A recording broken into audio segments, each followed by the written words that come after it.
In this episode of the Denoise podcast, we're going to cover Stability AI's new virtual camera, and Rob Legato joins the board. Sony's new camera tracking system called OCELLUS. And more sad news in Hollywood with Panavision and Village Roadshow. Let's get into it.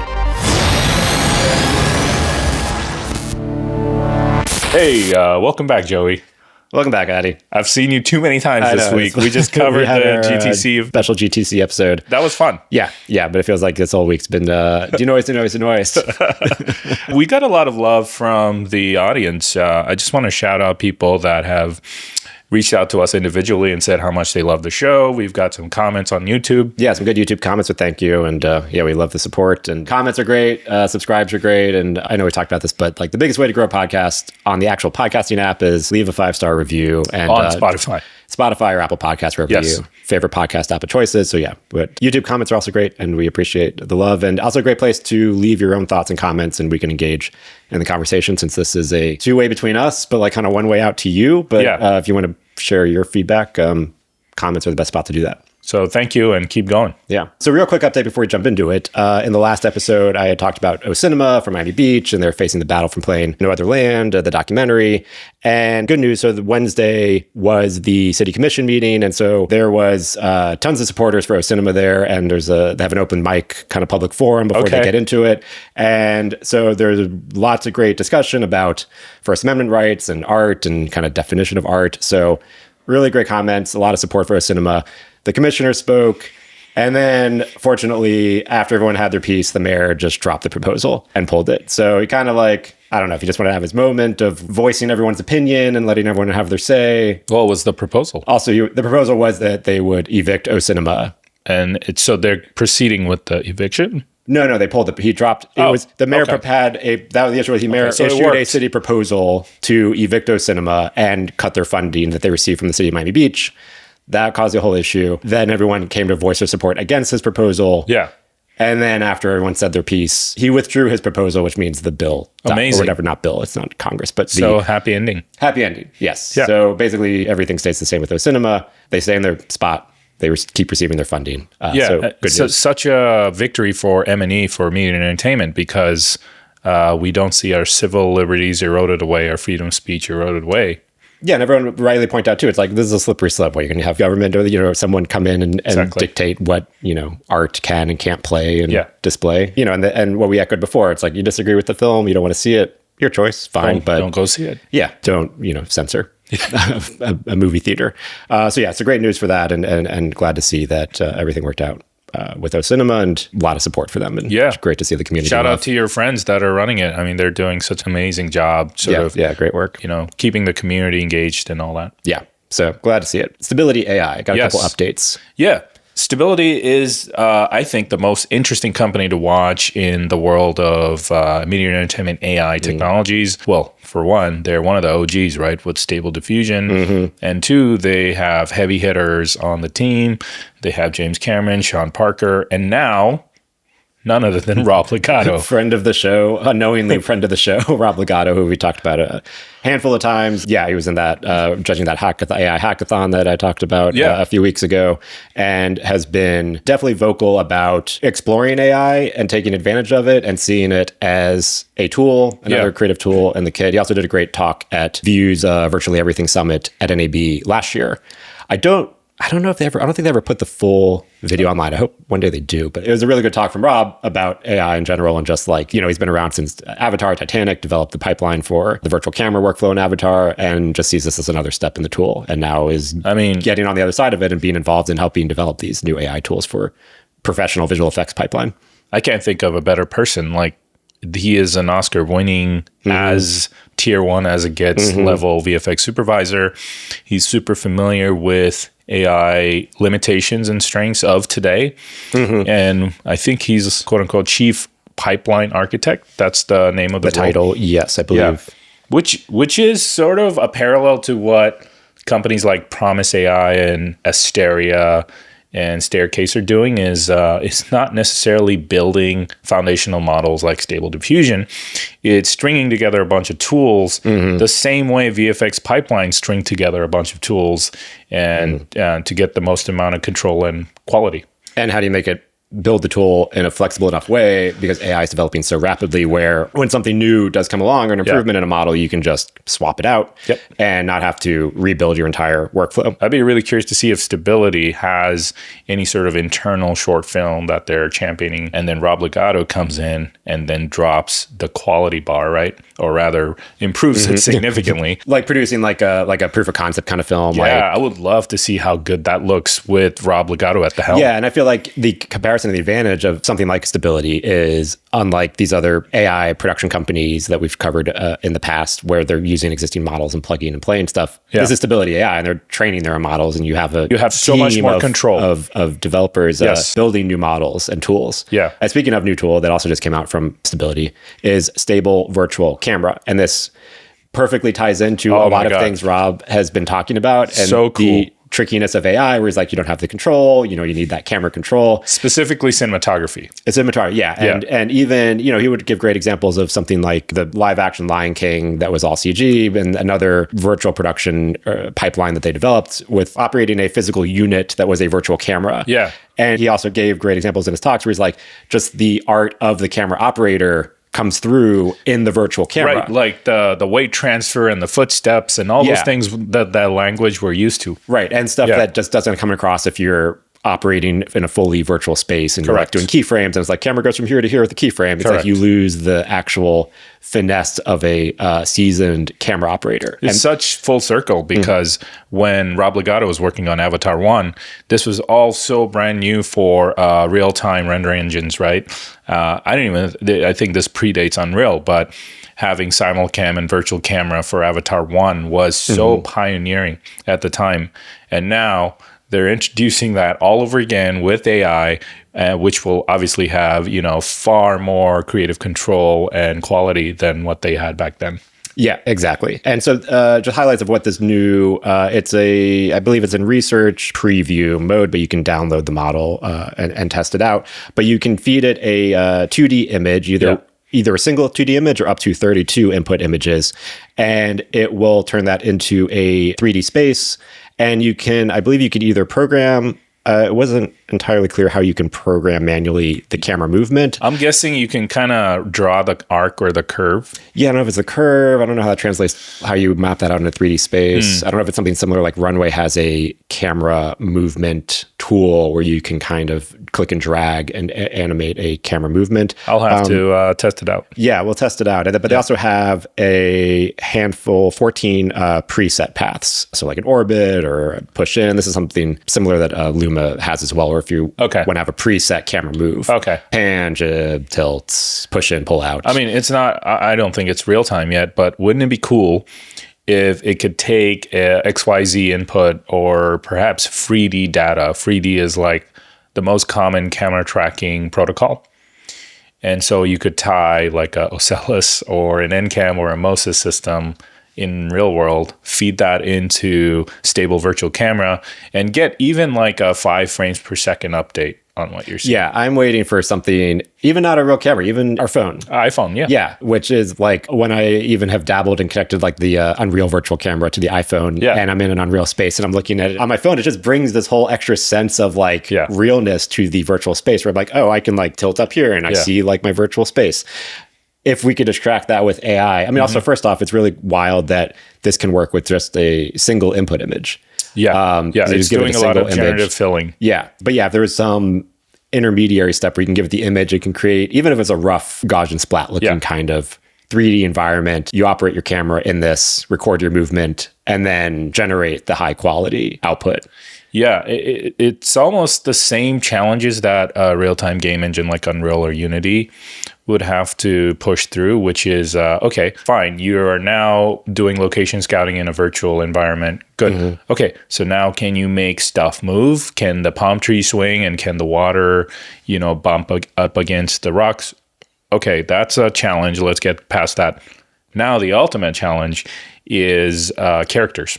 Okay, can you put a human in there? And can that human perform and move at the same time you're doing a camera move? Because these are things that are happening on set in real life, and you have to recreate all of that in the AI neural engine. And are you saying this would be like a human actor that we're filming and we're putting them in a virtual space, or a generated I would imagine a generated Performer. human would probably be easier in the first step. And then the second step would be like taking camera input of a real human performer and putting it into the neural engine.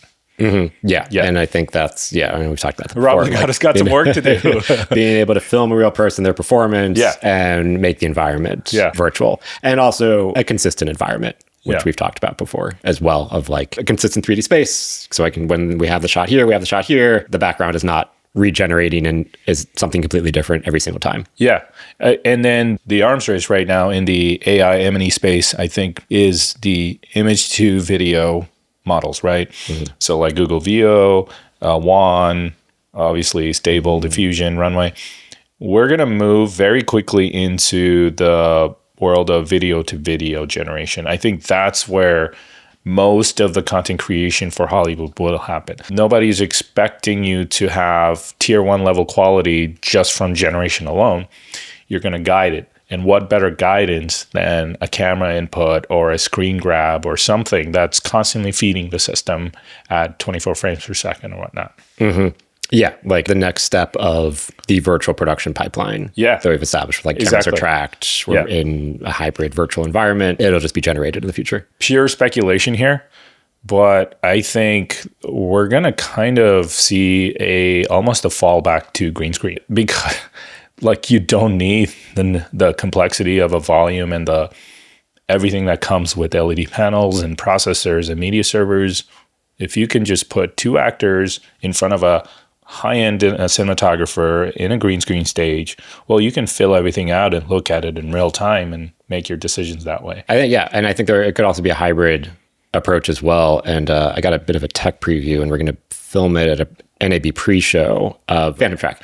Using, which we've seen that with an LED wall, big, bulky, running that with a projection instead, and being able to do a Phantom Track with a projection. You have 2 outputs, one, your virtual environment, or maybe a Gaussian splat environment, or a AI generated environment. And then the other one is green screen. Oh, amazing. And I think some projector manufacturers are working on this, actually. Yeah. I'm not going to name who, because I think I was under NDA at the time.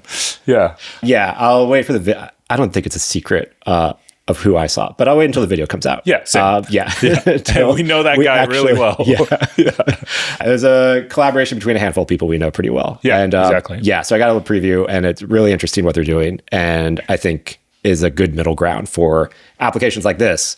That you can do stuff that looks really well and don't need the huge heavy lift of having a huge LED wall. Also, the ICVFX is not final. Like, it's just for reference at that point. And so your final pixel in the background will be AI generated. And also I've been seeing, and we're also probably going to dive into this more at NAB, with something even like lower lift, JetSet, Lightcraft app, which runs on the phone, but you can connect it to your camera. And they've been doing a lot with Gaussian splats loaded on the phone, and a lot of really interesting workflows. And that's like so low lift, because I know it's an app. It's literally an app on your phone.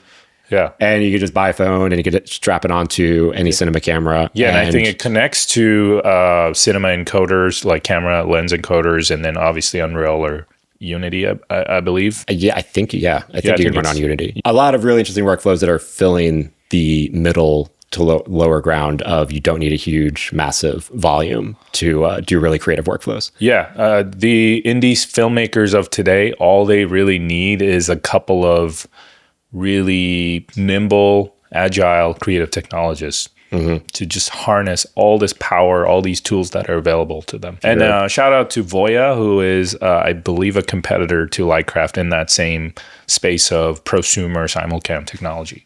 Okay.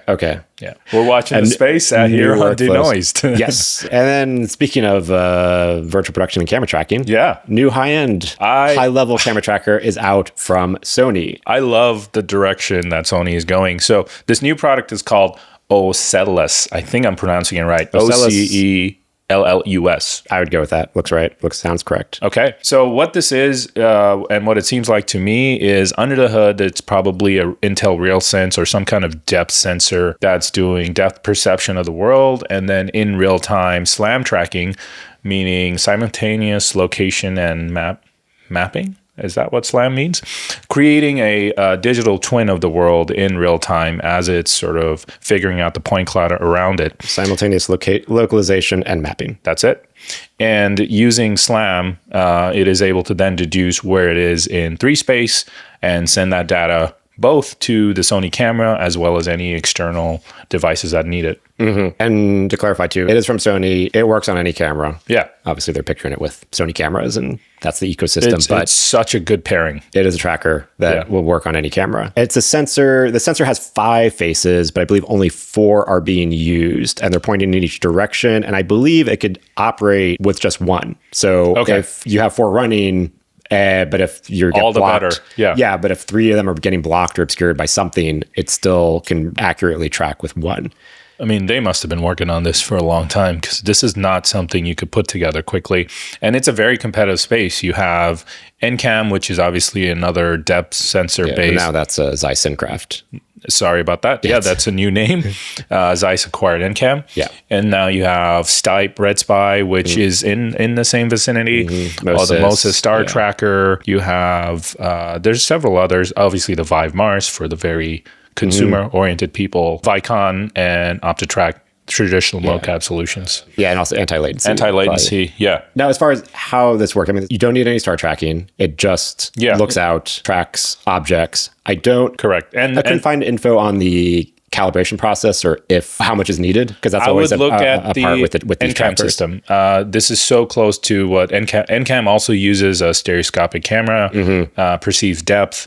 The way NCAMs calibrate themselves is through QR codes. You just hang a bunch of QR codes on the wall that you're in. The nice thing about this system is it's ready to go to the Super Bowl. Most systems are for indoor spaces, but because this is relying not just on visible data, but also depth data at different lighting conditions, you can take it outside. Yeah, and there was a feature as well where if you're in a environment with a lot of strobing lights, or like a live event environment, you can just operate off like infrared, I believe. It'll just turn off RGB. Yeah, and so it can just still track and ignore the lights flashing in the sensor, which can throw off other sensors. Yeah, and the other nice thing here is it's got lens encoder, like Fizz stuff, zoom or focus iris built in. That tells me that this is very much oriented at tier 1 professional market. You know, something like what the RE Trinity systems do, you know, where it's like a very high-end Fizz or a Preston device. This is probably along the same line. Yeah, and just the layout of what it entails is the sensor unit, which has all the sensors. You can strap that. They have it pictured on top of the cameras. It's small. And there is a separate processing box, which is on the back of the camera. Okay, I didn't know that. The sensor is small, but there is a separate processing box you can strap on the back. And then it does include 3 lens encoders. But I believe if you are using a Sony camera and with lenses where it can get the data, then you can just run off that. I don't think you need. I think lens encoders are there only if you're running a lens that doesn't send the info. Again, this is just like the Zeiss Cinecraft system. The NCAM system also has an auxiliary computer that you attach to the back of the camera. So the fact that Sony built it, it says a lot. So what's and they have the biggest pipeline of like end-to-end pipeline of using their entire hardware for a virtual production setup. So like what are their key points or their key products that they've got? Yeah, so obviously they have the Sony CLEDs, which are arguably the best LED tiles in the world. If you're looking at it from a sheer color performance, in-camera quality, I would say the Sony product is better than any of the Chinese products. Now, if you're looking at it from like a touring, ruggedized, portable, travel-ready version of a tile, perhaps the Row, Apps, and Aoto tiles are better in that sense because they just have more years under their belt. So they have the tile. They definitely have the processor to go with those tiles, but those tiles also work with, as far as I know, like a megapixel processor. Obviously, they have the cameras, Venice 2, the Burano, Cine Altas, all that. And now they're adding camera tracking, OCELLUS. The only piece that I think is missing in the entire chain is a media server and software to run the stage. It's a stage management software. They do have some software. I believe that's more for the previs. They have some virtual production software to simulate, prevent moire warnings. Oh, yes. So and that's color calibration. It's an Unreal plugin. So if you're running an display stage, then the plugin complements a Sony Venice 2 nicely and so on, but it's not a standalone pixel generation tool. Which they would need a media server product exactly to make sense to have that. The thing that makes a media server special is the incredibly high throughput of data read-write speeds. The fact that it has to have multiple outputs, like 4Ks or whatever, because you're just serving a lot of pixels at the same time. The media server also needs to have really strong GPUs, sometimes multiple GPUs. And Sony, I just heard rumors, this was like a year or two ago, that they were working on something like that. I even heard that they were working on their own game engine, which is probably just speculation and rumor. But they could certainly do it, right? They're a big enough company where they have the ability to do stuff like this. I mean, they have a whole separate arm for AR, VR. I don't know how, I mean, I feel like a lot of, massive companies have like verticals, and I never am quite clear how like collaborative they are, if they're just operating in their separate lanes. It is pronounced Zyn, but it's spelled XYN. And it was their full kind of AR, VR design studio. Oh, interesting. For their headsets and for their mocap solutions, and much more geared towards for working in a VR space or developing things for a virtual environment. But I mean, this is a virtual environment. And so, honestly, it doesn't sound that far-fetched if you're mentioning like, oh, they might be building their own game engine or something to run. I would say game engine is maybe a wrong term for it, and more like a 3D interpreter, 3D environment where you can have an accurate digital twin of the stage, placement of where the camera is. It doesn't have to be super fancy. Just taking in 3D objects, having USD-Z support, having basic shader support. I think that's enough for... that doesn't sound like far-fetched with the existing apps and solutions whatever they have already. And I mean, they literally make gaming devices too. PlayStation. Yes, but exactly. that sounds like it's a whole different department altogether. My sort of caveat here is Sony products tend to be a little bit hard to use. User experience is probably not optimized. So if you're going to release software, is it going to be easy to use? Yeah, got that like engineering interface vibe. Yeah, exactly. What do you think? There is no word on pricing about this, but no. What do you think it's going to be? Competitive, similar, probably to pricing wise? I'm guessing it's going to land in the Red Spy range, about 20,000 to 30,000. Yeah, and that's similar to Syncraft. Well, the other thing with the trackers is most of them also charge ongoing license fees to operate yearly, which kudos to Zeiss and our NAB video. They were very open with what the numbers are. But you feel like something like this too is also going to have... Absolutely. I think every tech company realizes now that recurring revenue is the best quality of revenue. So they attach that to everything. Everything they ship has some kind of subscription. I mean, you and I have tons of subscriptions on stuff. Yeah. And on consumer end, don't think as much about like a subscription for hardware where it's like, I bought the thing. It should work. I bought it. But for a lot of the higher end now pieces it's of equipment, coming to a point where they're attaching subscriptions to automobiles. Yeah, that's crazy. It's crazy. Like BMW, I think they have something where if you want to unlock the extra 100 horsepower of the engine, it's a subscription.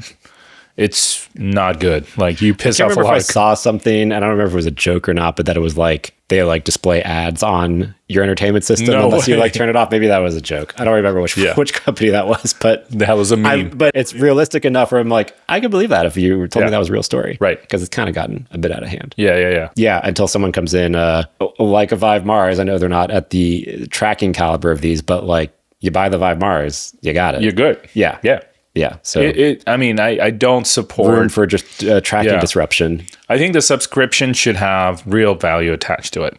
So, for example, if Sony has a subscription model for this system, then it should come with some crazy level of support or free upgrade whenever their new unit. I'm just making stuff up, but it should have some value where you're like, okay, I don't mind paying that much per year because it is worth it in the long run. Yeah, and when you're at these high levels too, and you're on upstage and production's costing, you need the support, tens of thousands, hundreds of $1,000s a day. Yeah. You can't have any downtime. So you got to pay for that peace of mind. If that's what it's got to come with. As far as I can tell, Stipe and Moses and Zeiss, they charge in addition to the subscription to provide support. So if you have to have somebody on site, it's like an extra few $1,000s that you have to write a check for on top of the... I can understand having someone on site. Yeah. Yeah, that's expensive. What if you just need like... remote support? Yeah. I'm not sure. Maybe that's free with the subscription. Yeah, I'd hope so. NAB, so we'll dive into that more. Yeah, I found out, unfortunately, Pixo Akira, which we talked about after CES, thought was going to be demoed at NAB, but don't believe it's going to be demoed at NAB. But that was another, talking about like wild... well, that kind of plays into... setup from Sony. Yeah, the Sony ecosystem of VP hardware. We never found out how much it cost or when it's going to be available. No, and it seemed like it was if that, or if it's just going to be like a service. Right, a rental, like thing, like JL Fisher Dolly, like you just rented forever. Yeah. Yeah. Do they sell? Or they never sell. They never sell? No. They sell to rental houses? No, I think every unit is leased. Yeah. I never realized that. Yeah. We tried to buy one. They're like, no, you could lease it for like 5 years. They don't sell them. I did not realize that. Yeah. That's interesting. Yeah. Maybe that's why my school never had one. They had like Panther dollies. Exactly. Because you could buy Panther dollies. Yeah. You can buy pretty much all of their competitors. Huh. Yeah. Interesting. But they are the best in that game. Yeah. Well, that's actually a good segue into the next story. Oh, yeah. Which is, more kind of crappy news for the Hollywood and studios and companies. Two other stories popped up after we kind of did our Technicolor breakdown. But the first one is Panavision Hollywood is closing down. So there are two... In LA, there's two Panavision offices. There's Hollywood and there's Woodland Hills. So the Hollywood location's closing down, and I know there were layoffs, and they're moving or condensing into the Woodland Hills facility. So there's not a Panavision is going understory, luckily, but they are shrinking. But I think a big kind of part of that is like with Panavision, they never sold cameras. Yeah. It's only been a rental company. Kind of like JL Fisher. Yeah, that's why. That's what triggered it. So I mean, compare that to Arri, and especially with the digital transition. Red, Cinema. Now Panavision does have digital, like they did. I don't fully know the story, and I mean, it is their own sensor, I believe. Yes, right. They developed their own. They were one of the first to have a D-Cinema sensor. Obviously, their lenses are legendary. Yeah, and you can't buy their lenses either. No, everything was rental, and that's the only production that these are tier 1 high level productions that can afford Panavision. And how many of them are happening in and around LA anymore? Yeah. So I feel like, it's a limited business model that makes it tougher in today's times. I believe Panavision has offices around the world, probably one in London, probably one in Asia. That's more or less a rental house. So maybe those will kind of carry the company. But this, unfortunately, does track and does make sense given the current climate of Los Angeles and the state of California in general. Do you feel like this is another kind of transition or end of like Hollywood 1.0, 2.0? Yeah, I feel really bad for Hollywood 1.0 companies like, Technicolor, Panavision, Warner Brothers, and all those companies that have been around for about 100 years. They're kind of seeing...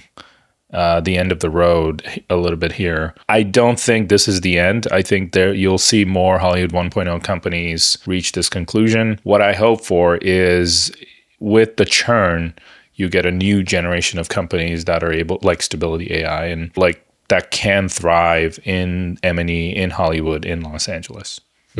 Yeah, I mean, I think back to, you see behind the scenes photos of like from movie sets from like the 80s, and it's usually like, a person on a crane with a Panavision camera. Yeah. And, seeing the Panavision logo on the magazines was like pretty synonymous with like big budget Hollywood films. I mean, it's such a legendary brand. You think they'll ever like release a camera that they actually sell? Like someone could... Would it matter? Buy it? Like it's a legendary brand to us, but to new up and coming filmmakers, does it matter if it's a Panavision? Yeah, like even up and coming of like are aware of it or have heard of it. Exactly. Yeah, I mean, do they release something like an Arri that you can purchase, or that you can I don't know, just something to put it in more people's hands, something that's not just I don't think they have high level camera. Yeah, I don't think they have the engineering chops anymore. They certainly don't have the product chops anymore to develop a camera, productize it, sell it, and have or acquire or something and license the name. Or that would be my move. It's what Kodak did, right? Like they sold a Kodak name to a bunch of different things. You know, I wanted to get into more of that on when we talk about film and stuff. But it was the craziest thing at CES. There was a Kodak booth, and it was the most insane products that all had the Kodak brand licensed on it. Yeah, speakers, smartwatches. That's what Blockbuster binoculars. Should have done. Yeah. There's a Blockbuster like Blockbuster merch. Yeah. These are still iconic brands. Yeah. So downsize, but hopefully still rooting for Panavision, like such an iconic brand. And what if Panavision launches an AI studio? I think that's how they maneuver out of it. Panavision has joined the Stability AI board.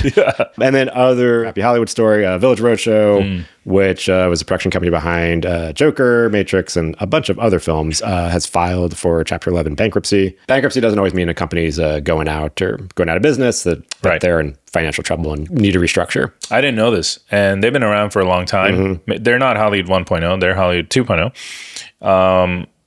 They have resulted in $19 billion in box office sales. Yeah, co-produced over 100 films, generating more than $19 billion. That's amazing. What a track record for a company like that, and now seeing sort of hard times.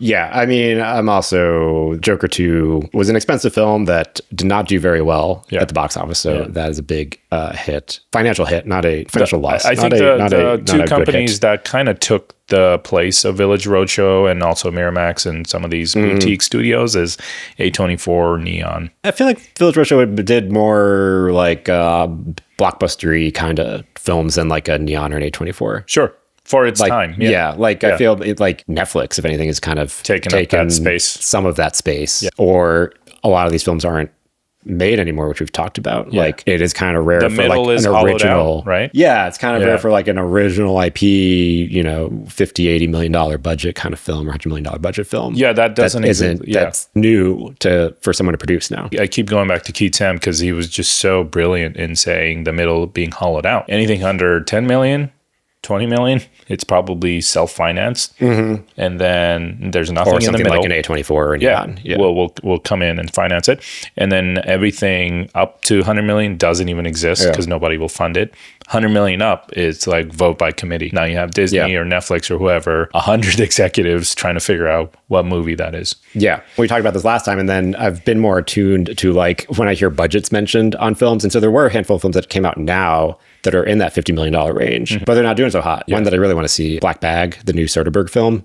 Okay. Out in theaters now. Okay. I was actually trying to like get a ticket. Yeah. And then it was like, I couldn't find a ticket like a week in advance because the schedules weren't out because like everything was so iffy on distribution, how it performs and if they're going to keep scheduling it, and Snow White's coming out this weekend and all the screens are like switching over to that. So it was so hard even just to like, I was like, I'll see this in theaters, but like the window is so short to see it in theaters. It just makes it I think so at like hard. $50 million, you can't afford to give the theaters any money. Like that they're just waiting to bank on VOD or PVOD, like, or just get bought. I mean, and this is a separate conversation of just whoever. how tiny the theatrical windows have become. Yeah. Which is a whole other topic. And it doesn't feel like theatrical windows have fallen in price, even though the theater industry is struggling.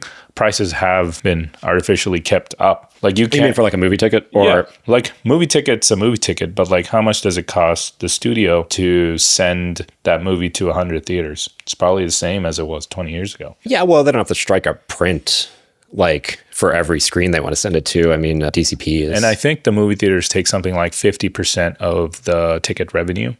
So like a $12 movie ticket, $6 goes to the theater and $6 to the studio, which is not that much. Yeah, I mean, I think the studios are doing fine with the model because it goes to theaters for a few weeks and then it goes to premium video on demand where you pay to rent or buy it home. That all goes to the studio. Yeah. It's the theaters that are kind of getting the short end of the shorter windows. There's just not enough volume. There's just not enough people watching it in the first place. Or, I mean, it's a tough sell too. If the window is so short and you see a movie that's coming out in theaters and then you're like, well, do I want to go to the theaters and go through all that? Or like literally if I wait 2-3 weeks, I can buy it at home. For the price of one ticket. If I wait for a month, it's going to be on Max or Netflix or for free Disney that I already have my subscription to. Yeah. So yeah, it makes it tough. Or you make a really expensive film like Joker and then it doesn't perform at all. I think on Denoised, we continue to cover how the industry is shifting and kind of shaping itself through this downturn. So yeah, this is just kind of to add to the latest development of bad news, unfortunately. But